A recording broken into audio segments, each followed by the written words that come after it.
Assalamualaikum warahmatullahi wabarakatuh. Nama saya Saripudin, NIM 19 kelas A semester 3 Hukum Keluarga Islam. Baik, saya akan menjelaskan tentang peniadaan pelaksanaan pidana. Pelaksanaan peniadaan pidana ini terjadi apabila pelaku atau terdakwa sudah memenuhi semua unsur tindak pidana yang dirumuskan dalam peraturan perundang-undangan, tetapi tidak dipidana karena beberapa alasan yang dapat menyebabkan pelaku tindak pidana dikecualikan dari penjatuhan sanksi pidana. Artinya, dasar peniadaan pelaksanaan pidana adalah alasan-alasan yang memungkinkan orang yang telah melakukan rumusan delik untuk tidak dipidana karena kewenangan yang diberikan undang-undang kepada hakim. Secara garis besar, dasar peniadaan pelaksanaan pidana itu terbagi menjadi 3. Ada dasar pemaaf, dasar pembenar, dan dasar penghapusan penuntutan. Yang pertama, dasar pemaaf. Ini adalah alasan yang bersifat subjektif, artinya perbuatan yang dilakukan oleh seseorang tetap bersifat melawan hukum. Tetapi karena hilang atau hapusnya kesalahan si pembuat, maka orang tersebut tidak dapat dimintakan pertanggungjawaban.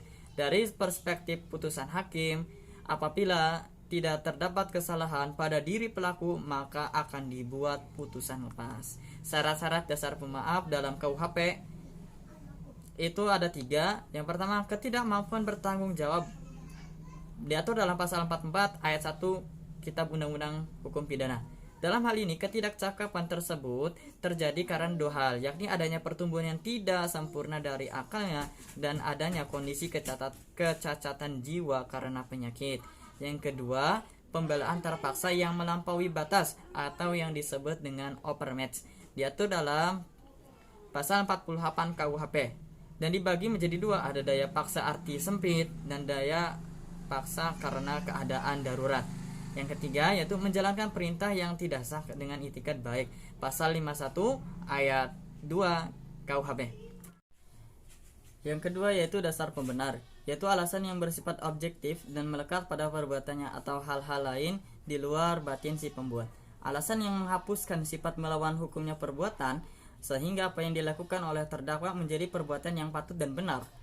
Dari perspektif putusan hakim, apabila tidak ada sifat melawan hukum dalam perbuatannya, maka akan dibuat putusan bebas.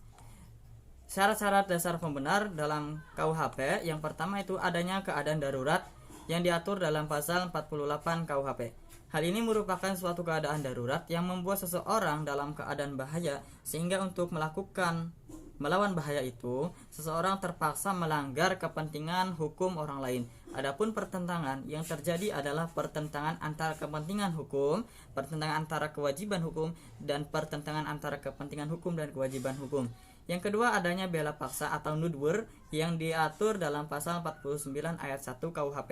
Nudwer ini ada syarat-syaratnya. Yang pertama, harus ada serangan ataupun ancaman serangan. Yang kedua, harus ada jalan lain untuk menghalaukan serangan atau ancaman serangan pada saat itu juga. Yang ketiga, melaksanakan perintah undang-undang yang diatur dalam pasal 50 KUHP. Itu artinya, apa yang diperintahkan oleh undang-undang untuk melakukan sesuatu tidak dapat dianggap sebagai suatu peristiwa pidana. Contohnya adalah seorang algojo. Dan yang terakhir yaitu dasar penghapus penuntutan. Tidak ada alasan pembenar maupun pemaaf, jadi tidak ada mengenai sifatnya perbuatan maupun sifat orang yang melakukan perbuatan, tetapi pemerintah menganggap bahwa atas dasar kemanfaatannya kepada masyarakat sebaiknya tidak diadakan penuntutan jika perkaranya tidak dituntut. Tentunya yang melakukan perbuatan tidak dapat dijatuhi pidana. Contoh pada pasal 53 KUHP. Jika terdakwa dengan sukarela mengurungkan niatnya percobaan untuk melakukan suatu kejahatan. Terima kasih. Kurang lebihnya mohon maaf. Assalamualaikum warahmatullahi wabarakatuh.